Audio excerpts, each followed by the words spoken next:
Right, here we go. Back again. Okay? And today it is, are we heading for World War III? Alright? Because it looks like it is on the cards, alright? But then again, it always kind of has looked like it. Let's face it, right? It's never far from the news, really, in regards to the next big world war. Alright? But it is ramped up just now, okay? And it's saying in the Express that breaking into two spheres. MOD insider warns coronavirus threatening new Cold War.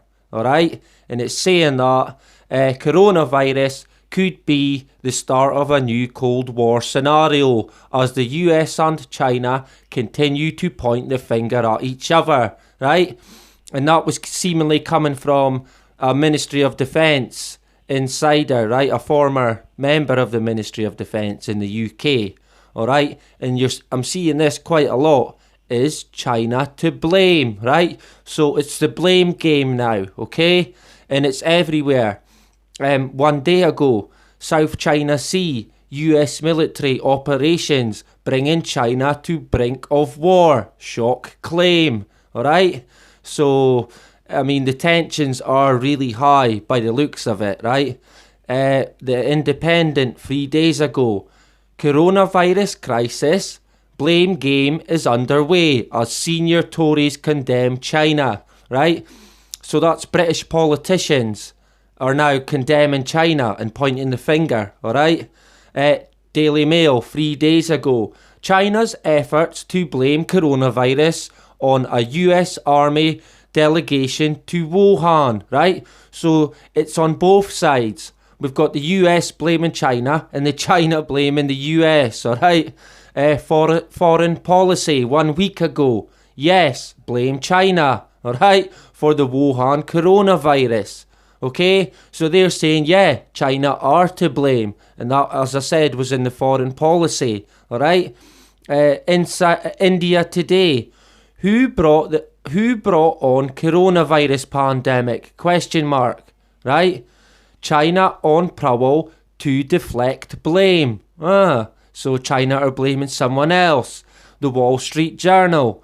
5 days ago. US-China trade blame for coronavirus. Hampering global economy rescue. Right? So it's creating trouble now. The Washington Post. 2 weeks ago, don't blame China for the coronavirus. Blame the Chinese Communist Party, right? What's the difference, okay? So again with the blame game. The Times, 6 days ago, China and America's blame game over COVID-19 hurts everyone, right? So they're now saying that it's affecting everyone, this blame game, okay? NBC News, 6 days ago, House members introduce resolution to pin coronavirus blame on China. Right, so they want to blame China, okay? Foreign policy, 1 month ago. China is blaming the United States for the coronavirus, alright? So it's a vicious circle now, right? It's a roundabout, it's going round and round. Bloomberg, 3 hours ago. China concealed extent of virus outbreak, US intelligence says, alright? Scottish Daily Record, 2 days ago, Tory chiefs blame China over scale of coronavirus pandemic, right? So it's the UK and the US are both pointing the finger at China, alright? Business Insider, 1 day ago, Senator calls for investigation into China's handling of coronavirus, alright? So they're now calling for an investigation, right? And they are using the word culpable as well as getting passed about. Is China culpable for the spread of coronavirus? 2 days ago. And they are now saying they're comparing the virus to a world war, right? COVID-19, worst crisis since Second World War, says UN chief. Well, I mean, he's got to be right. He's a UN chief, right? He's never wrong, surely, okay?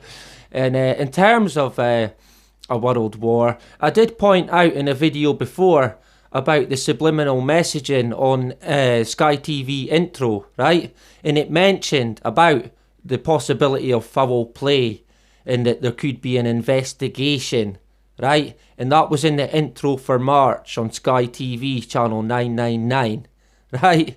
And I mean, I did speculate then that this could all end up being basically creating a world war, right?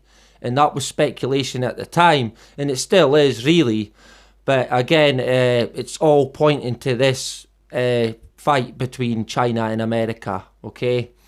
And, would you believe it, our good friend Bill Gates is never out the bloody news at the moment, okay? He should just move into the news, right? Because he's never out of it, honest to God. But Bill Gates is calling for a nationwide shutdown. He says that shutdown anywhere means shutdown everywhere, right? So he's saying that it needs to be nationwide, right? Not just one or two states. He says nationwide.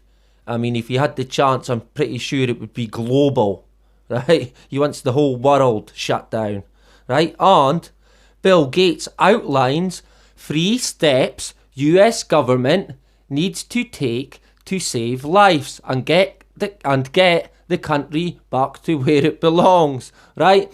So Superman Bill has got 3 steps that we need to take, right? And the first one is shut down, right? They don't use the word lockdown, it is shut down, right?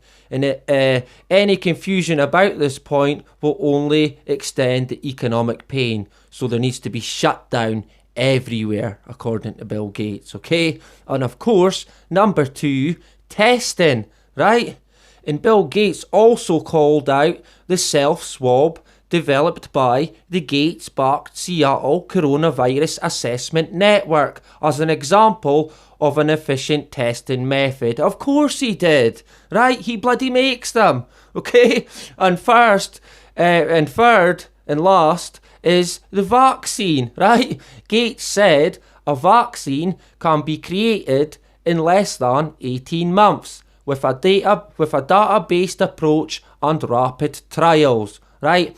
I mean, that's pretty scary, that rapid trials. So they're just going to force all this through, right? And where's that going to end up then? With a dud vaccine that just makes things worse, right? And he does also say that in the article, he's mentioning that he basically says, look, I've been saying since 2015 that the world needs to prepare for a pandemic like it prepares for war. But obviously, none of the world leaders listened to what he had to say, right? But why are they now listening to everything that he has to say, right? It's a con. It's nothing but a fucking con, honestly.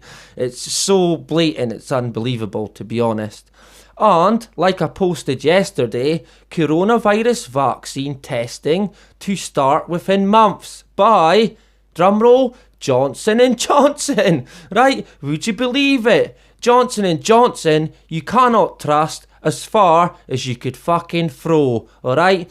And we know that because they have paid out in compensation and damages billions and billions of dollars, alright? They have probably gave cancer to people in the millions, right? And they have probably killed the same amount of people, right? With their asbestos-based talc powder, right? I mean, kids in the Western world everywhere would have used talc powder as a baby, right? So God only knows what sort of figure would be on the damages that Johnson & Johnson created with that, right? They cannot be trusted. And just like this man, right? He cannot be trusted for 1 fucking second, right? He'll have his vaccine ready, that's for sure, because we know what it is. It's the problem reaction solution, right? It's the same old trick, basically, right? As I'm sure you're well aware. And in speaking of vaccines, the needles will be gone soon, and because they're moving on to now gene editing, right? Vaccines don't work against some viruses. CRISPR might fix that, right? So this is a group or a company that is developing gene editing tools, right, for vaccinations. A gene editing vaccine could stop the world's leading killer, right? So they're even saying that gene editing vaccines could also help prevent or stop or reduce the risk of heart attacks, right? So you would imagine that the sheep will be lining up to get this vaccine when it comes out, all right? But I certainly will not be, okay? And just before I came on here, I noticed that the Ministry of Defence in the UK have called up 3,000 army reservists, right? So I thought that was quite interesting. But of course, that's to help the NHS, all right? Anyway, that is about it. Bye-bye.